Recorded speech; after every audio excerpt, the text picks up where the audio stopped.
My name's Chris Beaty, and I have a pen pal named Haywood Fudd. Since September 2024, the two of us have been exchanging letters to one another about everything and yet nothing at all. It took us over a year and a half and 50 exchanges until we finally met in person. And when that happened, I decided it was time to share these ramblings with the world. This is Letters to Haywood Fudd. This story is about spreading joy to all the good boys and girls and morning talk show radio hosts. December 12th, 2024. Dear Mr. Beaty, your dispatch and the delightful dispatches your children sent to Santa Claus warmed the heart of the aging king of the Literary Daredevils. Congratulations on your new typewriter. For your whatnot, some years ago I read that Hemingway banged away on his typewriter while standing up. You may find this scrap of information arresting and elect to follow Hemingway's lead, or not. Some additional chapter and verse on typewriter. Gangsters from the 1930s referred to Thompson submachine guns as Chicago typewriters. I conclude my first book, The Kansas City Massacre, Volume 2, the digital edition, with that delicious scrap of evidence. My current world record literary stunt is sending Mr. Gary Sadlemyer, the morning protagonist on KFAB1110 AM, a dispatch every Monday and Friday with ungovernable news from West-West Omaha. Tomorrow, December 13th, dispatch number 43 will be mailed. Two of my West-West Omaha dispatches are attached for your bulging consideration. Merry Christmas and much obliged. Haywood Fudd. My kids must have trusted me that their Christmas lists were successfully posted to St. Nick, since they never challenged me on the topic, but for good measure, additional lists of demands were penned and placed beneath our synthetic Christmas tree. I tried finding a copy of the Kansas City Massacre, Volume 2, the digital edition, online, but without success. I had a feeling that comment was a gag, but then again, what if it wasn't? What if this magical work about mobsters and machine guns in the Central Plains really was out there somewhere, just waiting for me to find it, be educated on Midwestern crime syndicates, and learn fun facts about fully automatic weapons, as told by a man whose only aim is to bring happiness to those he crosses paths with?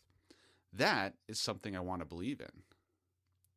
And even though the only result the Google search on the topic yielded was a 1975 made-for-TV movie that Fudd undoubtedly had seen, I still choose to believe in this digital sequel, living in a far-off realm of the internet that seems attainable yet so distant. 'Tis the season to believe, after all. Or at least it was when I got this letter. The letters to KFAB public radio host Gary Sadlemyer were different. I had no doubt Fudd actually wrote those and sent them twice a week, just as he said he did. He didn't need to send me proof, but he did that too, twice, which according to his note were the 42nd and 43rd letters he had sent Mr. Sadlemyer. I never listened to KFAB and never heard of this morning talk show host, but another Google search suggested that he never made use of Fudd's news from West-West Omaha.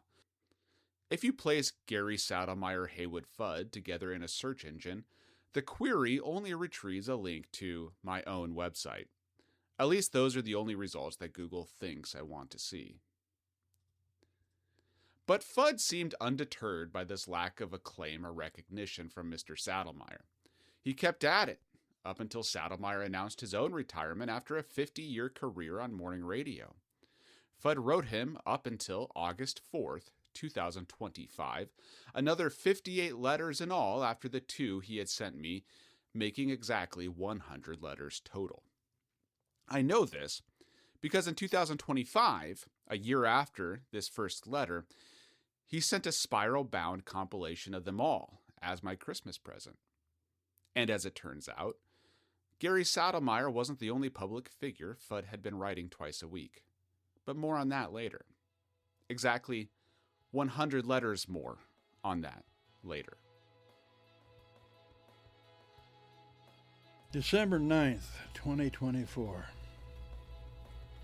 Mr. Gary Sadlemyer, 1110 KFAB. Dear Mr. Sadlemyer, the latest news from West-West Omaha. Nero Habercorn, 65, of Avoca, Nebraska, testifies the first thing he's going to ask the Supreme Architect is why he allowed the NCAA to pass the name, image, and likeness hooey that's going to massacre any hope of the Huskers to ever again win the national championship. Henrietta Cordell, 77, of Ulysses, Nebraska, wears an apron everywhere, including to Sunday school, the Five and Dime, and the funeral parlor. Klaus Forrester, 72, who roosts near Plum Creek off County Road 23, which is a country mile north of Beaty, Nebraska, trumpets he wouldn't live in a big city for all the gold in Fort Knox, but that he'd like to give his eye tooth for an all-you-can-eat Chinese buffet near his spread. Jack Moon, 85, of Davie, Nebraska, smells old. Much obliged, Haywood Fudd. December 13th, 2024. Dear Mr. Sadlemyer, the latest news from West-West Omaha. Vernon Cripple, 61, of Staplehurst, Nebraska, is back to saving money to buy a used tank. Owning a tank is my sole obsession. I can't get owning a tank out of my system, testified Vernon, who certifies quality used tanks are divine investments. Vernon previously saved for a used tank in 2014, 2016, 2017, and 2021. Mamie Dempsey, 81, of Abbey, Nebraska, says Omaha should give some strapping consideration to changing its name to Omaha for what she certifies are, quote, prima facie reasons. Mamie remains a whale of a devotee of Johnny Paycheck, who achieved country music repute with his ditties Take This Job and Shove It and I'm the Only Hell Mama Ever Raised.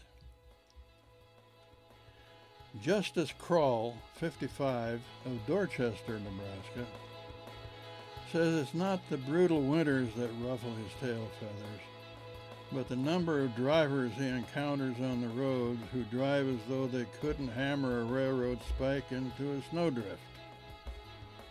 Soothsayer Poe Dansk, 68, of Prague, Nebraska, is predicting the world is going out of business next Tuesday between 3 and 4 p.m., but no later than 5:30 p.m. Central Standard Time.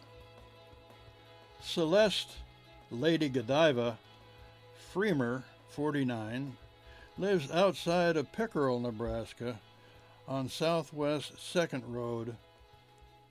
Lady Godiva's chock full of pizzazz, oomph, and all that jazz. On Flag Day last year, she blasted through Pickerel on her Harley, and the only thing she was wearing was vintage motorcycle goggles. Much obliged, Haywood Fudd. Letters to Haywood Fudd is written by Chris Beaty and Haywood Fudd. I played myself, and Uncle Bob Copperstone played the voice of Haywood Fudd. Music is Speak Loud Advocate. If you want more of our letters but don't want to wait for the podcast to come out, I have a whole bunch of them available for download on my website, csbeaty.com/HaywoodFudd. Also, I wrote a book, and I feel obligated to tell you that. I feel obligated to tell everyone that. Everything is recorded at the greatest city on earth, Omaha, Nebraska.